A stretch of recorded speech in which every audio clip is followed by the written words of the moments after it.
Hello, नमस्कार. कसे आहेत सगळे? अभ्यास कसा चालू आहे? Welcome to MPSC score booster. आंतरराष्ट्रीय घडामोडीला आज आपण सुरू करत आहोत. आंतरराष्ट्रीय घडामोडींना एकत्र कधीच वाचू नका. म्हणजे एका आठवड्याला एक करा, जर परीक्षेला जास्त वेळ असेल तुम्हाला तर. तर आज आपण या सीरीजचा सुरुवात करत आहोत. अगदी सोप्या शब्दात फक्त 2 स्लाइड्समध्ये मी सारे काही फॅक्ट्स कव्हर करणार आहे. त्या व्हिडिओला सुरू करू. आंतरराष्ट्रीय घडामोडीमध्ये आपला पहिला विषय इंडिया-ऑस्ट्रेलिया. मी जे पॉइंट सांगते ना, हे खूप ईझी करण्यासाठी मी हे बनवलं आहे चार्ट. आंतरराष्ट्रीय घडामोडीमध्ये ना, अगदी पानाच्या पानं वाचायची काहीच गरज नाहीये. इम्पोर्टंट फॅक्ट्स लक्षात ठेवायचे. पहिलं काय लक्षात ठेवायचं बघा, कोण कुठे गेलेलं. म्हणजे मोदी दुसऱ्या देशात गेलेले का दुसऱ्या देशाचे कुठले प्रेसिडेंट किंवा पंतप्रधान आपल्याकडे आले. दुसरी गोष्ट लक्षात ठेवायची आहे, की कुठले पॅक्ट साइन झाले. हं. कुठल्या देशासोबत आपले कशासाठी व्यवहार आहेत, हे आपल्याला लक्षात ठेवायचं आहे. तिसरी गोष्ट मीटिंग कुठे झाली? आता इंडो-ऑस्ट्रेलिया मीटिंग आहे, तर ती इंडियामध्ये झाली की ऑस्ट्रेलियाला झाली? हे असे दुसऱ्या देशांसोबत. हे काही ठराविक मुद्दे आणि ह्याचे फरक लक्षात ठेवा, कुठे काय झालंय. आपण आता सुरू करू India-Australia. Big Bash league cricket season हा होणार आहे चेन्नईमध्ये.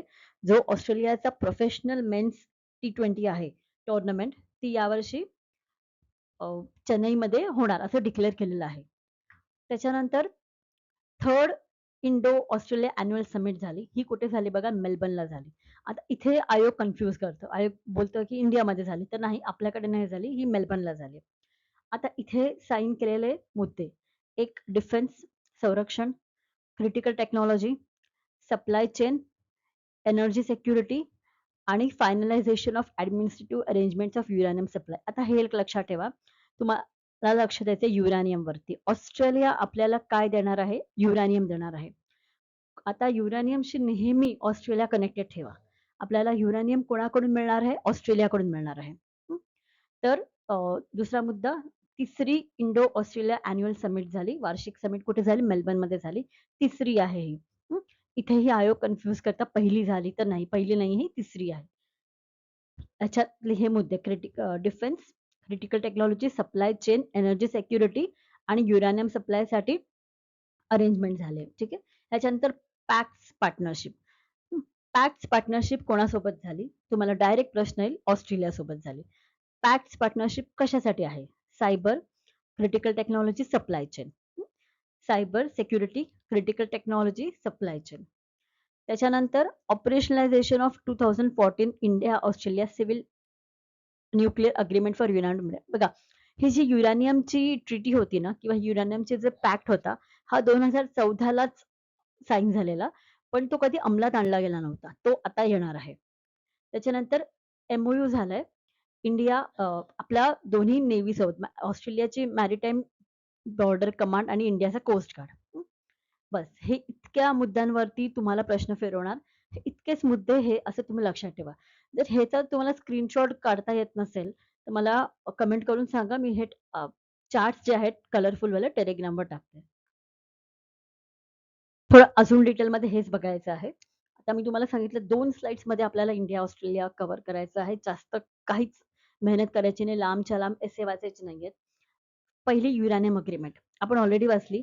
आता या युरेनियम अग्रीमेंटला जोडा तुम्ही शांती ॲक्ट सोबत. शांती ॲक्टमध्ये काय झालं मला सांगा. मी तुम्हाला शॉर्टमध्ये सांगते. ह्याची खूप चांगली डिटेल पी-डी-एफ आहे माझ्याकडे. मी ती Telegramला टाकते.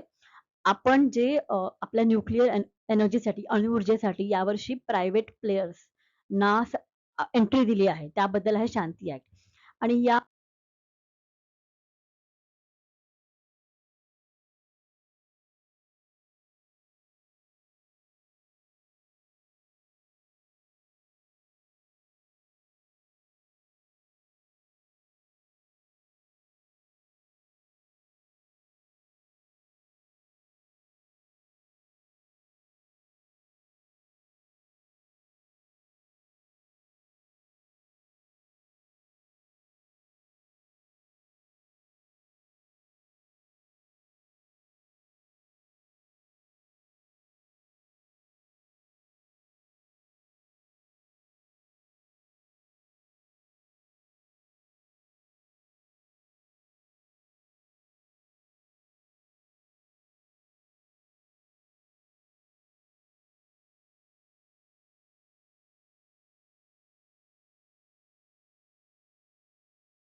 So thank you so much. अभ्यास करत राहा, रिव्हिजन करत राहा. भेटू लवकरच.